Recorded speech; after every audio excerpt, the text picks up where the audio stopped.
Maka penting sekali bapak sebelum lebaran untuk membriefing anak-anak bapak dulu. Kalau bapak saya yakin udah oke, dah beres, nak jadi masalah.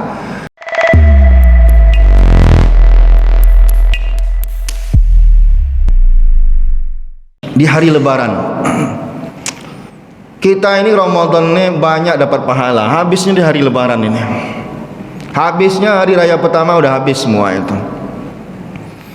Di mana habisnya? Banyak itemnya. Item yang paling banyak menghabiskan pahala kita, malah bangkrut kita lagi kadang, adalah ketika kita berjumpa dengan sanak-sanak kita, semuanya mau dipegang tangannya, mau dicium tangannya. Ini penting. Kasihan.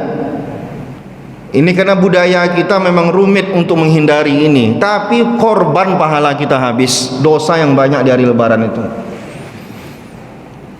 Terutama orang-orang yang sepupu-sepupuan. Kita ini alhamdulillah silaturahimnya bagus, tapi kelewatan sepupu itu macam saudara kandung udah. Pegang-pegang, peluk-peluk, ya, jalan-jalan sana sini, berseloro-seloro padahal udah balik. Itu dosanya besar. Tersentuh kulit sama kulit. Maka penting sekali bapak sebelum lebaran untuk membriefing anak-anak bapak dulu. Kalau bapak saya yakin udah oke, dah beres, nak jadi masalah. Briefing anak-anak kita bahwa nanti kumpul keluarga, siapa yang boleh dipegang tangannya, siapa yang tak boleh dipegang tangannya. Memang berat mengginikan itu, tapi sekali aja cukup. Supaya orang sekali kita ginikan, dia udah paham, kita tak mau lagi gitu. Siapa yang boleh kita pegang tangannya? Yaitu orang-orang yang mahram kita. Selebih daripada mahram kita, tak boleh. Sekarang pertanyaannya, sepupu itu mahram atau tidak? Asalkan boleh dikawini, ya dia itu bukan mahram kita. Boleh nggak nikah sama sepupu?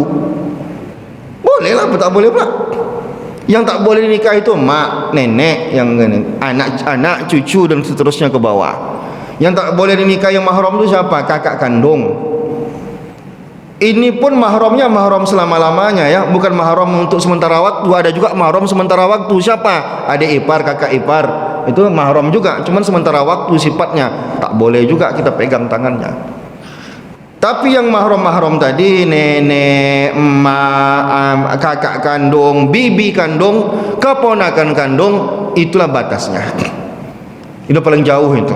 Bibi kandung, apakah saudari ayahnya, saudari ibunya, atau keponakan kandung dia, itulah batas yang boleh dia pegang, karena itu adalah mahram dia. Jabat tangannya cuma itu yang boleh. Lebih dari itu tidak boleh, Pak. Haramkan anak bapak untuk melakukan itu. Ini tidak bapaknya pula yang kegatalan, mau gimana coba. Kadang karena tidak tahu, bukan karena tidak mau, karena nggak ngerti yang mana boleh, yang mana tak boleh, Pak Ustaz. Yaudah, sebelum kita lebaran itu, belah kumpulkan anak-anak itu semuanya. Ini kita mau ke rumah nenek. Dah, oke. Nanti kumpul situ banyak orang. Kalian jangan semuanya kan salamkan. Yang bolehkan salami itu ini ante kalian. Siapa lagi? Sebutlah namanya satu-satu. Selebihnya itu tidak ada. Suami tante kalian tidak boleh kan pegang tangannya. Suami tante kalian, maksudnya anak perempuan kita nih, kamu sama suami tante kamu giniin aja tangan kamu ya. Gak usah kamu pakai jabat tangan, dihormati tetap. Kita harus jaga silaturahim. Jangan pula, wah takut Pak Ustaz, dosa saya ke rumah keluarga neneknya lagi. Kenapa? Nanti anak-anak nih berjabat tangan sama orang-orang yang bukan mahram dia. Jangan, tak boleh. Itu silaturahim, wajib dijaga. Orang yang memutuskan tali silaturahim tak masuk surga nanti gara-gara itu. Tapi di briefing anak-anak itu, dicontohkan, emaknya mencontohkan, ayahnya mencontohkan. Walaupun ya ini mungkin ada keringanan dikit, tapi perdebatan yang panjang. Sebagian ulama membolehkan jika yang mau dijabat tangannya itu adalah orang-orang yang menurut kita udah renta, udah tua, udah tak nafsu lagi kita megang tangan dia. Itu pun perdebatannya panjang masalah itu. Tapi okelah, adalah setidaknya ulama yang membolehkan. Ya misalkan kan kita tahu kita ini masih suka, kita masih bisa ini gitu. Ada yang udah tua kali ini, cium tangannya tidak apa-apa sebagai penghormatan. Walaupun beda jenis menurut sebagian kecil ulama. Nah, jadi begitu batasannya. Jangan sampai kita udah capek-capek habis-habisan Ramadan ini, malah bangkrutnya di hari lebaran itu. Ada lagi dosa lain kita di hari lebaran itu apa? Mubazir banyak saya lihat. Kenapa bisa mubazir? Singgah sini makan, singgah sini makan, singgah sini makan. Disiapkanlah lontong itu dalam piring, kelpop gitu, sama kuah-kuahnya, dimakannya. Oke, itu masih rumah pertama, masih habis dia. Masuk rumah kedua, disiapkan lontong juga lagi. Temakan sebiji udah ditinggalkan. Botol minuman dibuka, ketes dibuka, diminum seteguk ditinggalkan. Jadi setan semua kita kalau hari raya itu. Jadi setan semuanya. Kan dia kawan setan itu orang mubazir itu. Sampah paling banyak mubazir di hari raya itu. Kadang orang tuan rumah ini celaka juga, dipaksa-paksanya orang makan. Tak boleh dipaksa orang makan. Kalau tak mau dia udah. Makanlah, makanlah, ambillah tu. Masa sekali datang rumah awak tak pula makan, tak enak pula rasanya. Dia paksa-paksa orang ambil. Kalau dia kenyang dia biar aja lah. Tawarkan sekali udah, jangan dituangkan ke dalam piringnya, nanti tak habis dia. Kalau tak habis dia mubazir, kasihan mendosa dia gara-gara kita. Nah, letakkan di situ dalam mangkok besar kuahnya, lontongnya, rendangnya. Nah, makanlah, dah.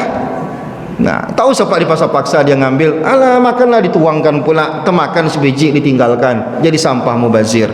Jadi kawan setan kita hari raya itu. Nah, jadi hari raya ini seharusnya kita menang di situ, ini malah kalah kita di situ. Gara-gara itu. Nah, jadi disitulah banyak pula orang di hari raya itu ya semua keluarlah harta-hartanya semuanya, harta karunnya. Ibu-ibu semua emas dipasang semuanya. Nah, paling ngutang ini. Ini seminggu raya harus dijual nih karena duit suaminya udah habis. Ya, tapi sebelum dijual dipamerkan dulu. Kecuali ibu-ibu sini lah ya, ibu-ibu tempat lain ini. Nah, bapak-bapak apa? Sibuklah ngambil mobil bekas di raya ini supaya pulangnya bawa mobil gitu.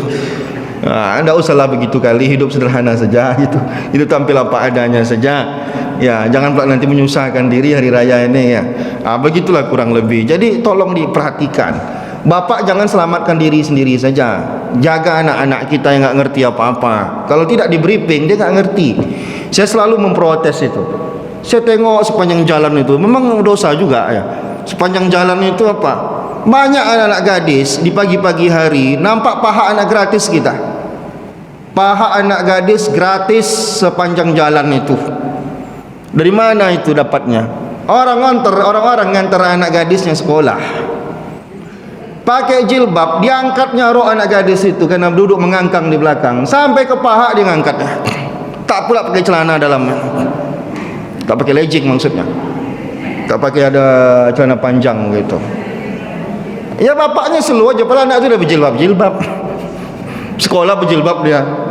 Elok nampaknya, udah bisa rapi-rapi. Cuman karena yang diantar tuh banyak. Kalau anak sebiji ialah duduk depannya udah selesai. Itu ini anak 3 mau diantar sekaligus. Yang adiknya yang SD duduk depan, yang SMP duduk, yang laki-laki duduk tengah, yang gadisnya duduk di belakang udah SMA. Tak mungkin dia duduk samping, nggak muat, paksa ngangkang dia. Tak bisa naik dengan ngangkang, dia angkatnya roknya setinggi-tingginya. Bapaknya ketawa aja nengok, bapak celakon. Orang nengok itu sepanjang jalan itu. Kasihlah anak itu celana, wajibkan dia pakai celana. Ini bapak masih miskin nak, tak bisa beli mobil. Kau harus ngangkang. Ya karena kau harus ngangkang, kau pakai celana, jangan tak pakai celana. Suruh dia pakai celana panjang. Nah, supaya kita selamatkan kita selamatkan juga dia. Selamatkan anak-anak gadis kita. Maka Rasulullah dalam banyak hadis itu lebih mengutamakan orang punya anak gadis daripada anak lajang. Kenapa? Karena ngurusin anak gadis itu lebih rumit daripada ngurusin anak lajang. Banyak yang perlu dijaga. Maka pahalanya lebih banyak kalau orang itu sungguh-sungguh mengurusinya. Auratnya, ya anak gadis ini banyak pula merajuk-merajuknya, banyak pula pengeluaran makeupnya dan lain-lain. Nah, oleh karena itu pahalanya lebih banyak begitu. Cuma harus betul ngurusnya. Nah, inilah banyak lagi hal-hal lain yang jadi problem di lebaran itu, tak mungkin kita bahas semuanya. Mudah-mudahan cukuplah sebagai pengantar saja. Assalamualaikum warahmatullahi wabarakatuh.